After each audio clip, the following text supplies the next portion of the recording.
We are back in the studio with Elisa Waters Lain here each week. She takes this segment and just makes us all smarter as far as gardening goes. I So don't I know just about that. feel like plus it takes some pressure off of me, so I don't feel the entire hour, and I get to spend 10 minutes, oh maybe more than that, with you in a little studio room here at the Garden Hmm. Center, which I love.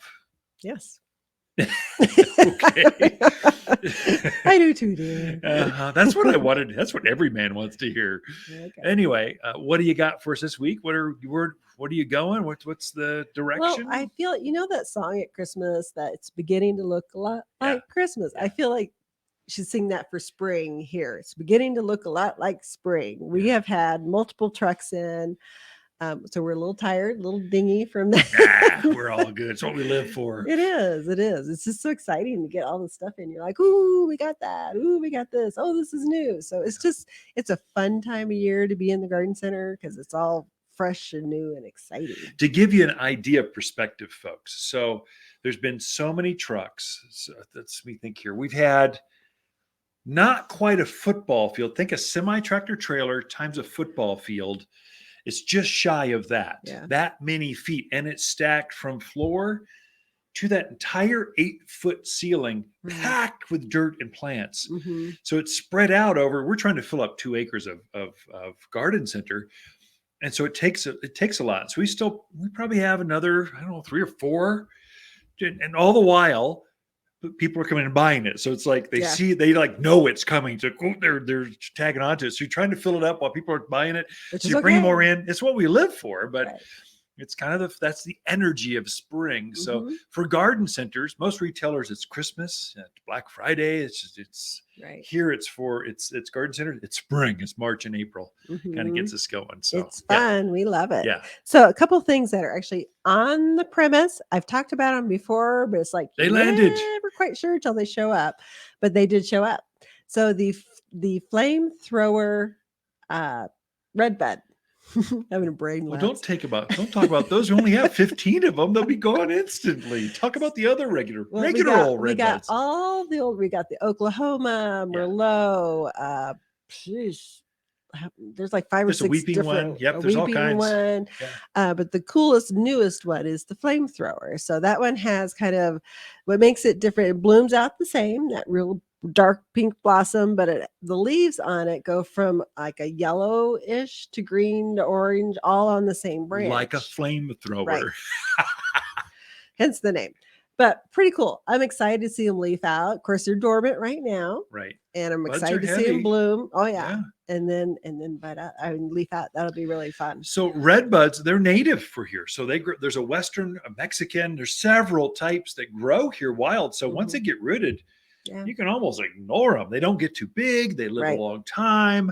Mm-hmm. They kind of the bright blooms, spring blooms. Mm-hmm. They have great fall color. They got great big leaves for shade. They're kind of everything you want for the They mountains of are. Arizona. They really are. Super tree for here. So check those out. Plus, we have all the old fashioned ones as well. I mean, forest The old pansy. models. It's got a purple Forest leaf. You pansy. Yeah. got Oklahoma is a traditional eastern red bud Right. with a brighter flower, bigger, like a double flower. Mm-hmm. So there's lots Right. of them, but all of them grow well here. That is true. And then we also got, and we talked about the apple trees that had the braided Yeah. braided neat. trunks. We got those, and that's a Honeycrisp and a Gala.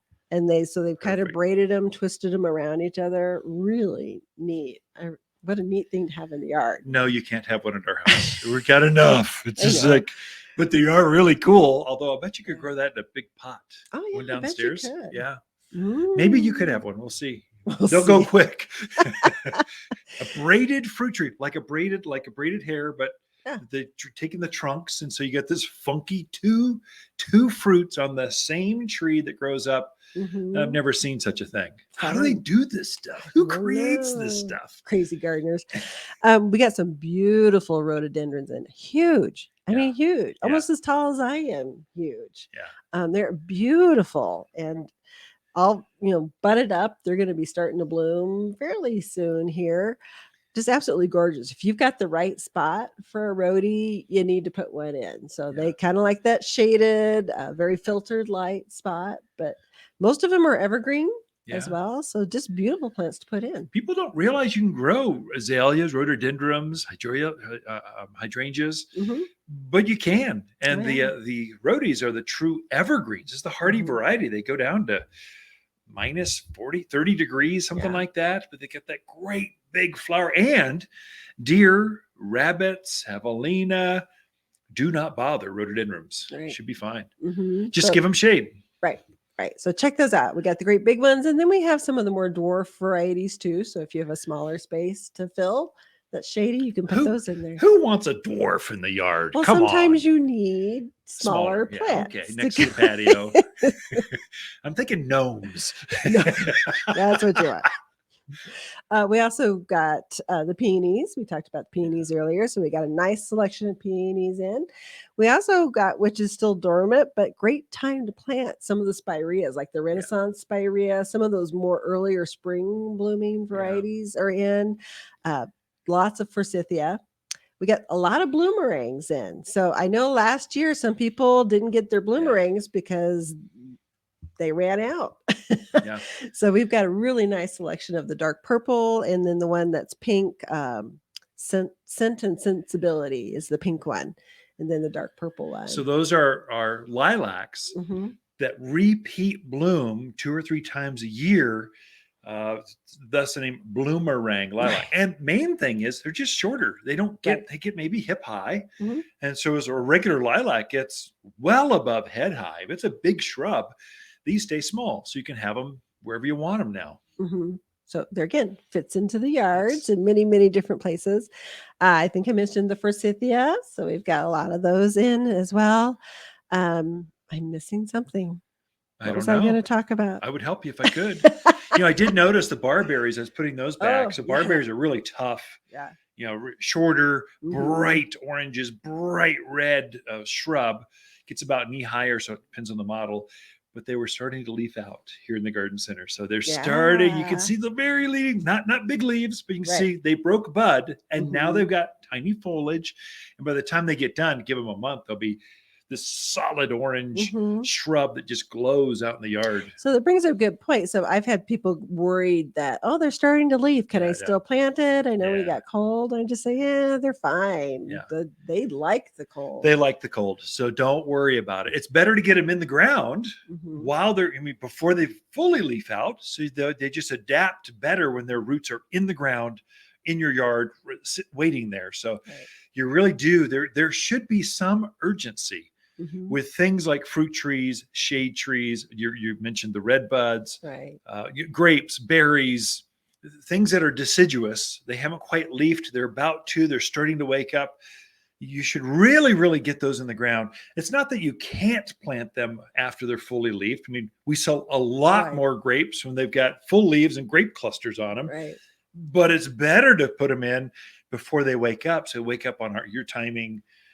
There's less transplant shock. There's a lot of benefits to planting early. Anyway. One of the other things we got in that was kind of cool is a raspberry shortcake. Oh, blueberry? No, it's a raspberry. Raspberry.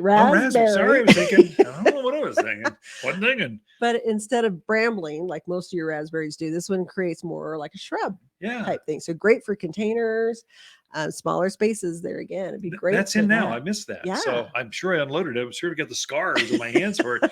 I just didn't. They're all tied up and it's kind of the loading dock is a mess when those trucks come in. There's stakes everywhere. There's tie tape everywhere. But it's when you get all done, you go, what just happened? Like a bomb went off. But no, it's a plant bomb. So lots of new things, a lot of new conifers in.